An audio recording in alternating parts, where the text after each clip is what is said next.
તમે આ ચહેરાને ઓળખો છો? આ છે સફીક સૈયદ, એક રિક્ષા ડ્રાઈવર. તમને થશે કે એક રિક્ષા ડ્રાઈવરનો ચહેરો તમને ઓળખવાનું કેમ કહું છું? કારણ આ કોઈ સામાન્ય રિક્ષા ડ્રાઈવર નથી. 38 વર્ષ પહેલા આવેલી હિન્દી ફીચર ફિલ્મ સલામ બોમ્બેનો આ મુખ્ય કલાકાર છે. સલામ બોમ્બે નેશનલ એવોર્ડમાં તો વિજેતા થઈ જ હતી અને ઓસ્કર સુધી પહોંચી હતી. આ ફિલ્મનો મુખ્ય બાળ કલાકાર એટલે સફીક સૈયદ.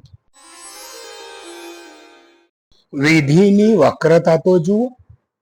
38 વર્ષ પહેલા જે સુપર ડુપર હીરો હતો અને સલામ બોમ્બે જેવી ફિલ્મમાં 56 દિવસના કામ કરવાના તેને 15,000 રૂપિયા મળ્યા હતા.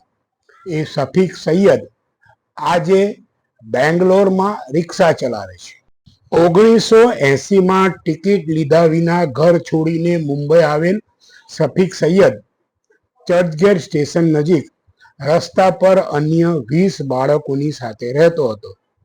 એક દિવસ ફિલ્મ સર્જક મીરા નાયરની નજર તેના ઉપર પડી અને સફીકનું ભાગ્ય બદલાયું અને એ સમયની સુપર ડુપર હિટ ફિલ્મ સલામ બોમ્બેનો તે મુખ્ય હીરો બની ગયો. નેશનલ એવોર્ડ અને ઓસ્કર સુધી પહોંચેલી સલામ બોમ્બેના 4 વર્ષ પછી તેને એક ફિલ્મ મળી, પતંગ.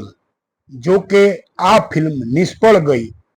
મુંબઈમાં થોડોક સમય સ્ટ્રગલ કર્યા પછી સફીક સૈયદ પોતાના વતન બેંગ્લોર પાછો ફર્યો અને એક્ટર તરીકે સફળ અને મોટા બનવાનું સપનું છોડીને રિક્ષા ચાલક બની ગયો.